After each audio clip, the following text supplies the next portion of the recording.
عنہ قال قال رسول اللہ صلی اللہ علیہ وسلم اعظم النکاح برکتا ایسرہ مؤونتا او کما قال علیہ الصلاۃ والسلام۔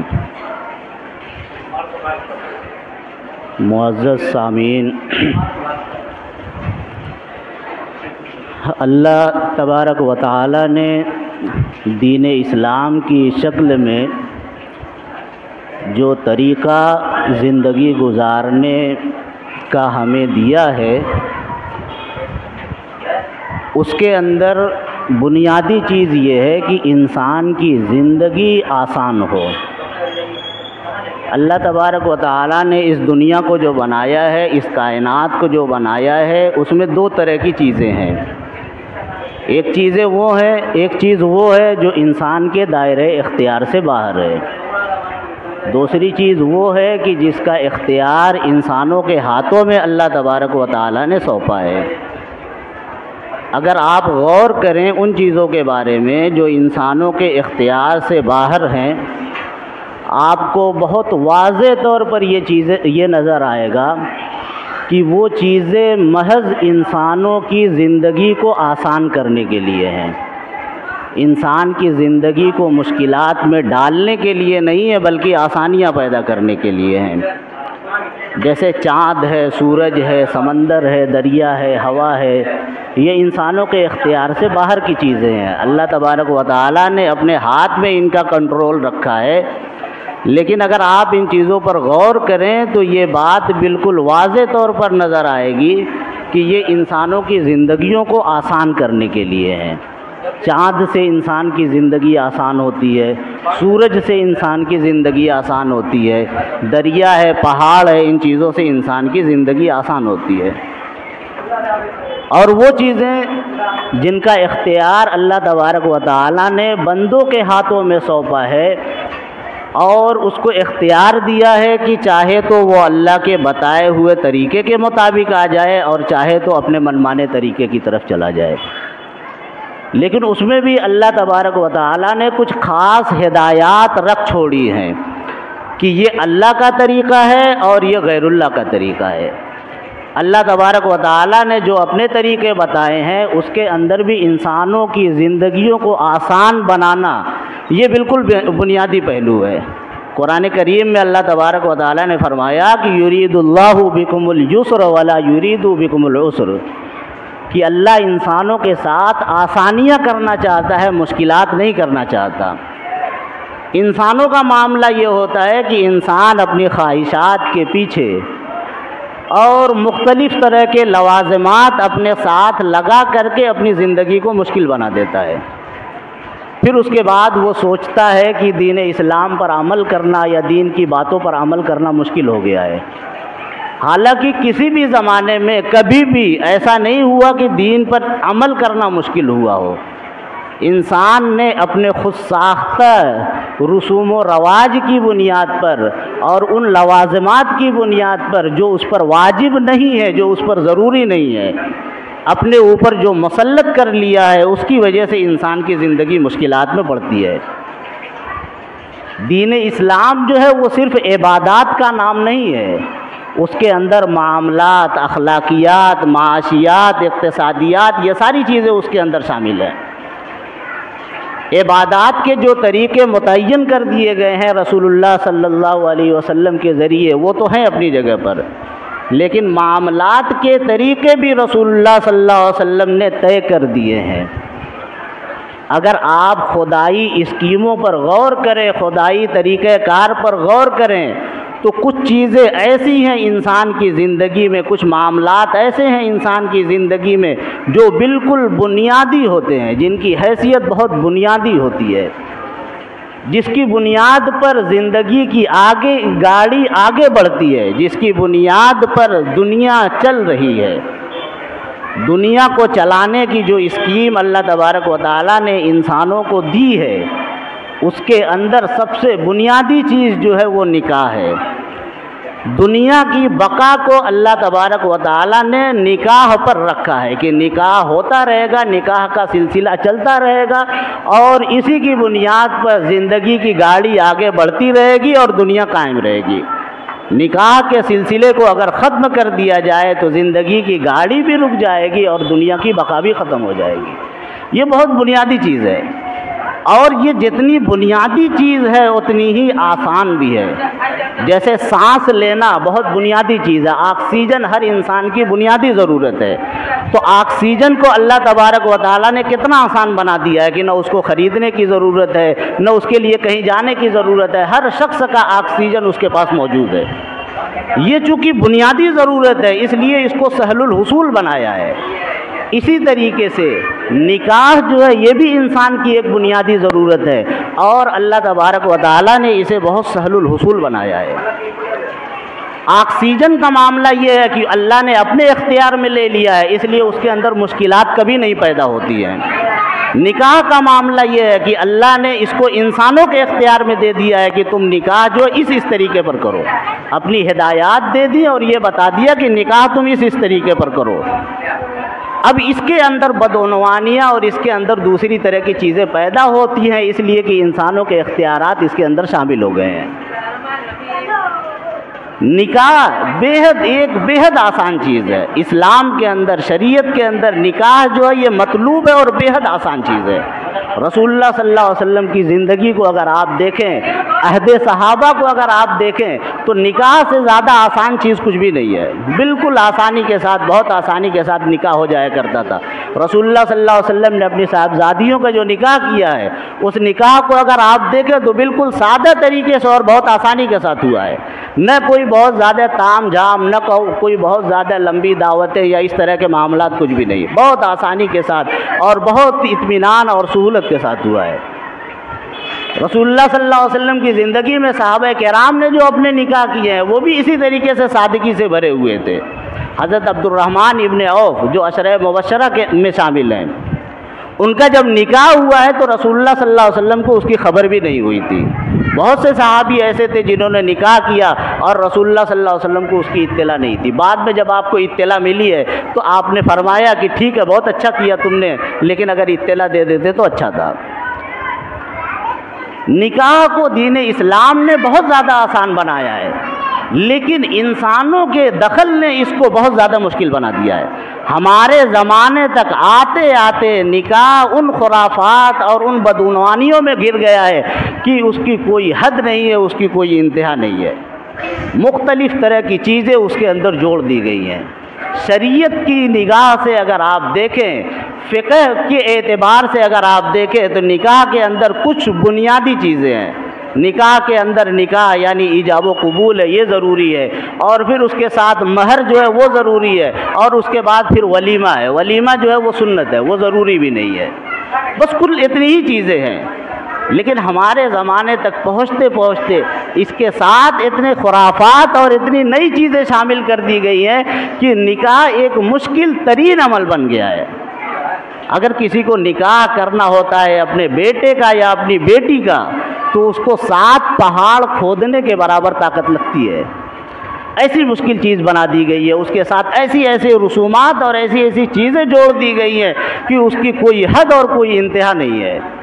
رسومات کے نام پر نہ جانے کیا کیا چیزیں ہوتی ہے، جہیز کا لین دین ہے، مہندی کی رسم ہے، اور نہ جانے کیا کیا رسمیں ہیں۔ جہیز کا جہاں تک معاملہ ہے، رسول اللہ صلی اللہ علیہ وسلم کی زندگی میں اگر آپ دیکھیں تو رسول اللہ صلی اللہ علیہ وسلم کی 4 صاحبزادیاں تھیں۔ صرف حضرت فاطمہ کے نکاح کے بارے میں یہ بات ملتی ہے کہ رسول اللہ صلی اللہ علیہ وسلم نے ان کو کچھ دیا تھا، وہی معمولی چیز ہے، کچھ چیزیں دی تھی حضرت فاطمہ کو۔ بقیہ جو 3 صاحبزادیاں آپ کی ہیں ان کے نکاح کے موقع پر کسی بھی روایت کے اندر یہ بات نہیں ملتی کہ رسول اللہ صلی اللہ علیہ وسلم نے ان کو کچھ دیا تھا جہیز کے نام پر یا کسی اور چیز کے نام پر۔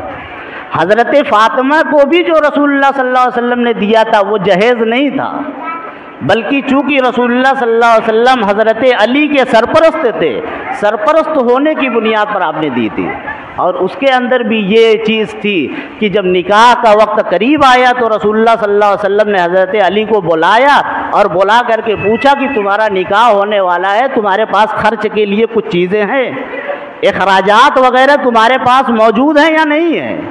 انہوں نے عرض کیا کہ اللہ کے رسول میرے پاس کچھ بھی نہیں ہے۔ تو آپ صلی اللہ علیہ وسلم نے فرمایا کہ بدر میں کے مال غنیمت میں جو تم کو زرہ ملی تھی وہ کیا ہوئی؟ انہوں نے کہا کہ موجود ہے۔ اللہ کے رسول صلی اللہ علیہ وسلم نے فرمایا کہ اس کو بیچ دو، اور بیچنے کے بعد جو اس کے پیسے ملتے ہیں وہ لا کر کے دو۔ کچھ درہم میں اس کو حضرت علی نے فروخت کیا، اور فروخت کرنے کے بعد آپ کی خدمت میں لا کر کے پیش کر دیا۔ اسی پیسے سے اور کچھ اپنی طرف سے پیسے ملا کر کے رسول اللہ صلی اللہ علیہ وسلم نے ان کے لیے یہ سامان فراہم کیے تھے، ان کے لیے یہ ساری چیزیں فراہم کی تھی۔ تو وہ بھی جہیز نہیں تھا، عام طور سے جہیز والے اسی سے استدلال کرتے ہیں، لیکن حقیقی معنوں میں دیکھیں تو وہ بھی جہیز نہیں تھا، اس لیے کہ اس وقت حضرت علی کے سرپرست آپ ہی تھے، اور جو سامان فراہم ہوا تھا وہ حضرت علی کے پیسے سے فراہم ہوا تھا، رسول اللہ صلی اللہ علیہ وسلم نے بھی کچھ اس میں پیسے ملائے تھے۔